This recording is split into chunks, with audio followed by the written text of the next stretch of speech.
శ్రీ గురుభ్యో నమః. హరి ఓం. జగద్గురు శ్రీమద్ విరాట్ పోతులూరి వీరబ్రహ్మేంద్ర స్వాముల వారి యొక్క పద్య రత్నావళిలో 686వ పద్యం. స్వామివారి యొక్క సందేశం ఏమిటి అంటే, జగద్గురు శ్రీమద్ విరాట్ పోతులూరి వీరబ్రహ్మేంద్ర స్వాముల వారు నేనే బ్రహ్మమురా అన్నారు. అంటే నేను బ్రహ్మము అంటే ఆయన పేరులో బ్రహ్మము అని చెప్పలేదు. బ్రహ్మ పదార్థాన్ని నేను అనుభవించాను, నేను బ్రహ్మను అని చెప్పారు. అహం బ్రహ్మాస్మి, అది సంస్కృతంలో అహం బ్రహ్మాస్మి అని. అట్లాగనే ఇక్కడ నేనే బ్రహ్మమురా అని చెప్పేసి చెప్పినారు. దానికి మనము కూడా బ్రహ్మము కావాలంటే ఏమి చేయాలనే విషయంలో చెప్తా ఉన్నారు.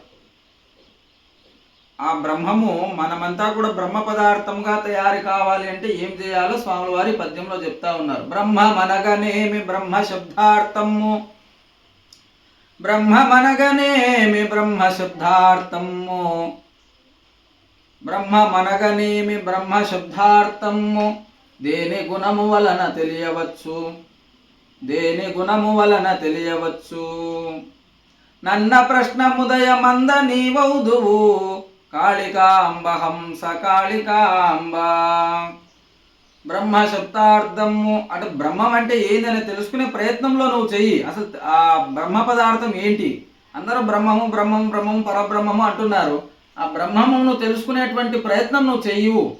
నువ్వు చేస్తే అప్పుడు దేనివల్ల తెలుస్తుంది? బ్రహ్మ శబ్దార్థాన్ని తెలుసుకునే ప్రయత్నం చెయ్యి. బ్రహ్మం అంటే ఏమిటి అంటే బృహత్వాత్ బ్రహ్మమితి అని చెప్పి సంస్కృతంలో నిర్వచనం.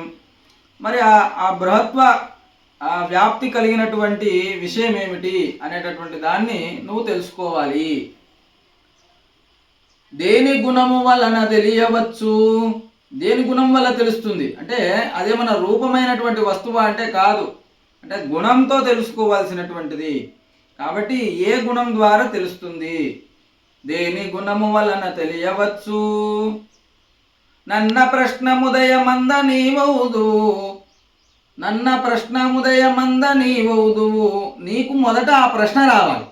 బ్రహ్మము అనేటువంటిది ఏమిటి అనేటటువంటి వెతికేటటువంటి శోధన చేసేటటువంటి జ్ఞానం నీకు ఎప్పుడైతే వస్తుందో, ఆ శోధన చేసుకుంటూ చేసుకుంటూ చేసుకుంటూ నువ్వే బ్రహ్మవైపోతావు.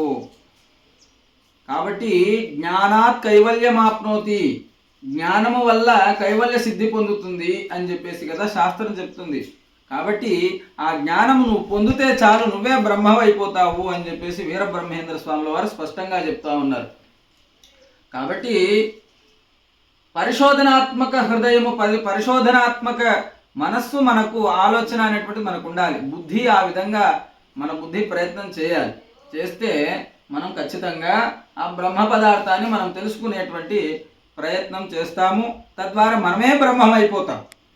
అదే వీరబ్రహ్మేంద్ర స్వాముల వారు చెప్పినటువంటి బోధ. అందుకోసమే మీరంతా కూడా దైవ స్వరూపులే అని, పరమాత్మ స్వరూపులే అని ప్రజావళికి, సమస్త ప్రజావళికి బోధ చేస్తున్నారు వీరబ్రహ్మేంద్ర స్వాముల వారు.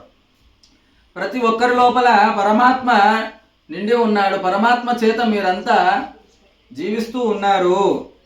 ఆ జీవ పదార్థమే పరమాత్మ అని చెప్పేసి, జీవో బ్రహ్మైవ నాపరహ, జీవుడే బ్రహ్మము అని చెప్పినటువంటి వాక్యాన్ని అనుసరించి నువ్వు జీవుడుగా ఉన్నావు, ఆ జీవుడే బ్రహ్మం అని తెలుసుకుంటే నువ్వు బ్రహ్మం అయిపోతావు. ఆ పరిశోధన చెయ్యి అంటున్నారు వీరబ్రహ్మేంద్ర స్వాముల వారు. కాబట్టి అతి సులభమైనటువంటి మోక్ష మార్గాన్ని బోధించిన వారిలో మొట్టమొదటి వారు వీరబ్రహ్మేంద్ర స్వాముల వారు. కాబట్టి స్వామివారి బోధలో మనం నడుస్తూ, స్వామివారి మార్గంలో మనం నడుస్తూ, స్వామివారి సందేశాలను మనం వింటూ మన జీవితాన్ని సుగమం చేసుకుందాం. వీరబ్రహ్మేంద్ర స్వాముల వారి యొక్క అనుగ్రహం మీ అందరి మీద కలగాలని చెప్పేసి కోరుకుంటూ మంగళం మహత్.